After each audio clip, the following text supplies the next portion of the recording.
Sekarang saya akan mengajak Anda untuk melihat pertanyaan yang sudah diajukan lewat sebuah tayangan. Ini dia. Halo Pak Mario Teguh, salam super. Saya Fadila Matar, saya dosen di salah satu universitas negeri di Jakarta. Sampai saat ini saya sering melihat fenomena bahwa banyak tokoh-tokoh yang begitu memukau di televisi.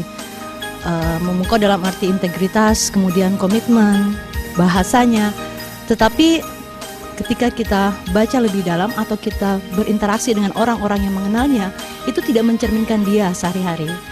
Nah, pertanyaan saya ke Bapak, apakah menjadi satu hal yang penting integritas seseorang antara apa yang dia katakan sebagai public figure di televisi dengan kesehariannya?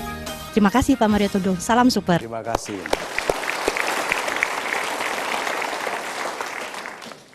Sahabat-sahabat saya yang baik hatinya, publik Indonesia itu yang paling berkuasa wanita.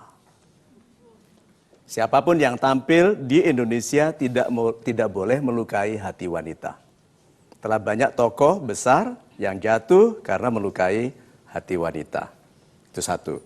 Kedua, yang menjatuhkan seorang tokoh adalah kejujuran. Begitu kejujurannya dicurigai, langsung orang tidak mau dengar. Dia bicara pun ditinggal tidur. Ya toh? Nah di publik itu penilaiannya tajam sekali. Fitnah itu kuat sekali di publik. Sehingga ini ya, kesan itu lebih kuat daripada realita. Itu sebabnya sumber berita resmi tidak begitu dipercaya, tapi rumor itu sangat dipercaya. Dan karena rumor itu selalu dimulai dengan tahu nggak? Coba kalau kantor berita Antara menyebut beritanya itu, tahu nggak? Gitu. Nah, kalau berita itu selalu, kesan itu lebih kuat dari realita, maka bermainlah dengan realita pribadi yang membangun kesan baik. Contohnya, kesehatan. Sehatlah supaya berdiri Anda tegak. Kurangi makan, dengan makan yang sehat, sepertiga untuk makanan, perut kita sepertiga untuk air, dan sepertiga untuk udara, supaya kelihatan kita tidak mendahulukan nafsu. Pribadi publik, kalau kelihatan tidak bisa mengendalikan nafsu, khawatir yang dipimpinnya. Lalu, hati-hati menggunakan sendok perak. Karena raja yang menggunakan sendok perak akan naik kelas ke sendok emas yang mengakibatkan pajak yang tidak jelas kepada rakyatnya. Jadi kalau begitu, kalau mau menjadi pribadi publik yang membangun kesan yang baik, pastikan realita Anda seindah kesan yang akan Anda bangun. Pesan yang kedua, sebelum terkenal, semua orang realitanya di atas namanya. Dia pintar sekali tapi tidak dihormati.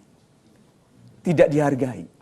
Orang-orang terkenal namanya lebih tinggi daripada realitanya. Sudah pernah lihat orang-orang terkenal tidak berkualitas yang mahal? Ya, karena namanya. Nah, sekarang pertanyaan saya, lebih baik mana? Namanya lebih tinggi daripada realita atau realitanya lebih tinggi dari namanya?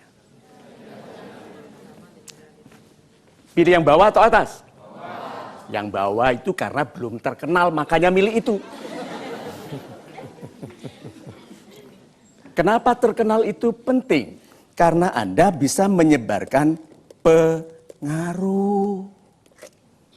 Kita itu diperintahkan amar ma'ruf nahi mungkar. Itu bukan perintah sederhana, itu perintah untuk orang kuat supaya bisa mengatakan itu baik, itu jangan, itu tidak baik. Nah, bagaimana kita bisa berpengaruh kalau kita di bawah? Ya, jadi kalau gitu yuk jadi pribadi yang dikenal, bukan yang terkenal. Dikenal jujur, dikenal tegas, dikenal menyayangi yang dipimpinnya, dikenal memajukan kepentingan orang banyak. Gitu. Super sekali, Pak Mario. Pesan yang sangat super. Terima kasih. Saya lanjutkan kepada pertanyaan kedua, masih dari tayangan berikut ini. Halo Pak Mario, salam super. Nama saya Ramangsyah, saya adalah salah satu karyawan di perusahaan pemerintah. Pak Mario, seringkali saya mendapatkan permasalahan dan saya mengambil satu keputusan dalam keadaan yang sangat sesaat pada saat itu. Sehingga kadang-kadang muncul ya hal yang bertentangan dengan hati nurani. Bagaimana untuk mengatasi hal tersebut? Terima kasih Pak Mario, salam support. Salam support. Saya ulangi dulu ini konsepnya. Siapa memilih? Atasan memilih bawahan atau bawahan memilih atasan?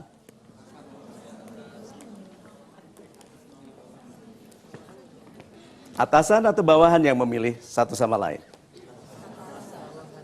Atasan memilih bawahan. Bawahan bisa memutuskan menerima atau tidak, toh?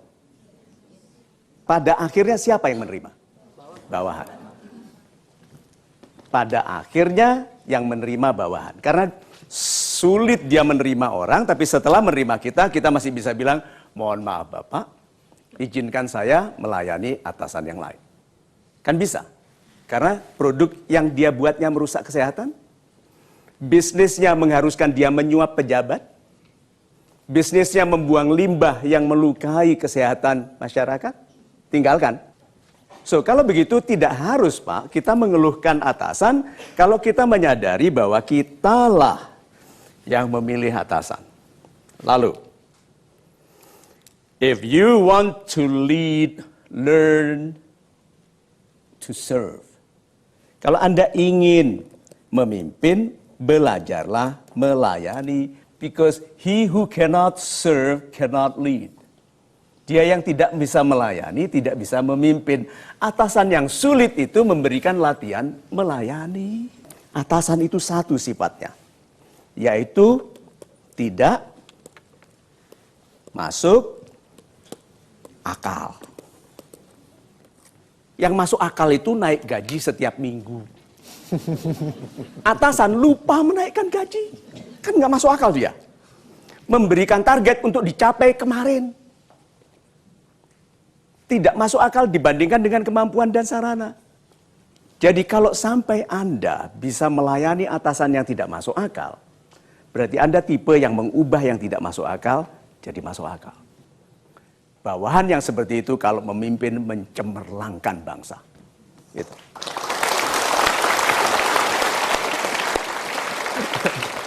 Baik, kita break dulu sebentar, Anda jangan kemana-mana karena kami akan segera kembali. Setelah ini ada Headline News, jadi tetap bersama kami di Mario Teguh Golden Ways. My rules yang sederhana adalah berani. Anak muda yang berani mencoba dan mengalami kesalahan lebih sering berhasil daripada gagal.